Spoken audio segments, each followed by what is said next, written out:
Baiklah, Ibu akan lanjutkan materi HAM. Setelah karakteristik HAM, maka kita akan bicarakan tentang subjek dari si empunya hak asasi manusia, ya. Jadi subjek dari pemilik hak asasi manusia itu tentunya sudah jelas siapa? Adalah manusia. Manusia sebagai siapa? Manusia sebagai individu atau sebagai bagian dari masyarakat, ya, atau sebagai bagian dari kelompok, ya. Jadi subjek dari si pemilik hak asasi manusia ini, karena judulnya saja hak asasi manusia, tentunya subjeknya, pemiliknya adalah manusia. Kalau kita ngomong manusia, maka manusia itu yaitu sebagai makhluk individu juga makhluk sosial. Apa maksudnya? Sebagai makhluk individu, manusia itu dititipi Allah, ya, Subhanahu wa taala, atau Tuhan Yang Maha Esa itu kedirian kita secara fisik ini, ya. Jadi bentuk fisik kita ini dengan 5 panca indera, ya. Dengan bentuk kita sebagai manusia secara fisik itu kita harus harus merawatnya. Jadi sebagai makhluk individu, kita itu tidak hanya memperhatikan orang lain, tetapi diri kita juga harus kita pelihara, ya, kita pelihara baik fisik maupun non fisik. Jangan sampai karena kita lupa diri, ya, kita tidak tahu siapa diri kita, ya, maka di sini kita akan kesulitan dalam survive di masyarakat berhubungan dengan orang lain, ya. Jadi bagaimana caranya?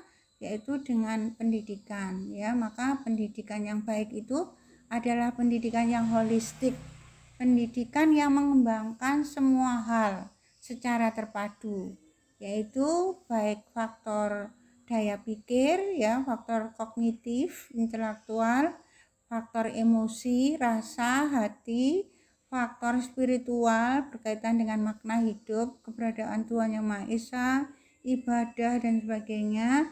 Kemudian faktor gerak, ya, motorik, ya. Motorik itu saya kira tidak hanya dikembangkan di PAUD, TK, SD, SMP dan SMA saja, ya, tetapi untuk pendidikan orang dewasa pun harapannya mahasiswa itu juga melakukan aktivitas, ya, yang bergerak begitu, ya, bergerak. Jadi tidak hanya, apalagi saat pandemi, ya, kita menggunakan daring, itu kita hanya menatap laptop, ya, hanya daya pikir mata, hati yang kita, tapi motorik kita tidak bergerak kalau kita mau menulis misalnya, ya. Tapi gerak yang lebih spesifik lagi itu semua hal, ya, misalnya melakukan aktivitas di luar berupa kegiatan-kegiatan olahraga, kegiatan misalnya pengabdian pada masyarakat, bentuk suatu kepanitiaan, ya. Kemudian apalagi ikut lomba-lomba olahraga. Kemudian kalau misalnya fakultas lain itu ada laboratorium dan sebagainya. Jadi sebagai makhluk individu itu semua hal itu harus dikembangkan, ya. Inilah tugas pendidikan, dan saudara harusnya bersyukur, ya, karena saudara meskipun sudah dewasa di sini kelas malam itu baik yang bekerja, mahasiswa murni atau sudah berkeluarga, ya, masih mempunyai kemauan yang kuat untuk belajar. Maka bersungguh-sungguhlah, karena belajar pendidikan ini sangat manfaat bagi kehidupan kita, ya. Kemudian sebagai makhluk sosial itu juga harus kita kembangkan. Karena apa? Karena kita sebagai makhluk sosial itu tidak mungkin hidup sendiri. Dan ini kadang-kadang perlu perjuangan, ya, karena tidak setiap orang itu mampu untuk bergaul dengan orang lain dan survive. Karena kalau kita ngomong tentang pribadi manusia itu ada yang introvert, ada yang ekstrovert. Kalau introvert itu biasanya tertutup orangnya, bawaannya itu suka bekerja sendirian, ya. Jadi dia lebih nyaman kalau dia itu melakukan sesuatu hal sendiri. Padahal sebagai makhluk, dia itu juga makhluk individu dan makhluk sosial. Harus bekerja sendiri, kadang juga harus bergaul atau bekerja bersama-sama dengan orang lain. Ya, kalau yang ekstrovert itu dia sendiri tidak mampu, dia sukanya bersama-sama dengan orang lain, bekerja, kemudian melakukan aktivitas di luar lebih banyak dibandingkan dengan dirinya sendiri yang harus dikembangkan ya. Dan itu memang bawaan sih ya, bisa berkembang kalau masing-masing menyadari diri saya itu di posisi mana, dominannya itu di posisi mana.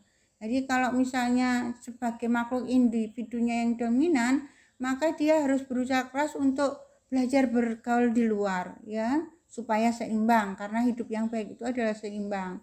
Tapi kalau orang yang senang di luar itu kadang-kadang dia harus mundur ya untuk introspeksi. Tidak selalu benar kalau orang di luar terus ya. Nanti kalau kecapean akhirnya apa yang dilakukan tidak bisa maksimal.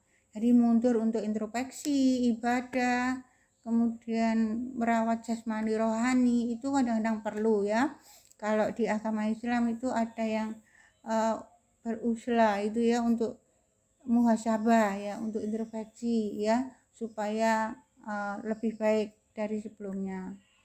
Nah ini ya, jadi sebagai makhluk individu dan sebagai makhluk sosial merupakan pemilik dari hak asasi manusia. Kemudian di sini pada slide berapa ini? Slide 5 pada pertemuan 4 itu dikatakan bahwa pemangku kewajiban dalam pelaksanaan HAM adalah negara.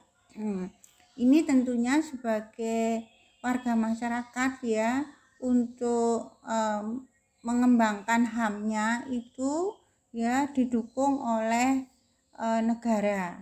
Misalnya untuk pendidikan ada fasilitas gedung sekolah ya, kemudian yang mengelola sekolah tersebut dan lain-lain ya, Departemen Pendidikan. Maka ini adalah tugas negara ya. Kalau individu diri sendiri yang mengembangkan, merawat dan lain-lain, tapi sebagai makhluk sosial maka ada campur tangan negara untuk mengurusi fasilitas untuk mengembangkan HAM saudara. Saya kira itu ya berkaitan dengan subjek HAM. Nanti mungkin bisa kita diskusikan ya, kalau waktu yang pas gitu ya. Terima kasih.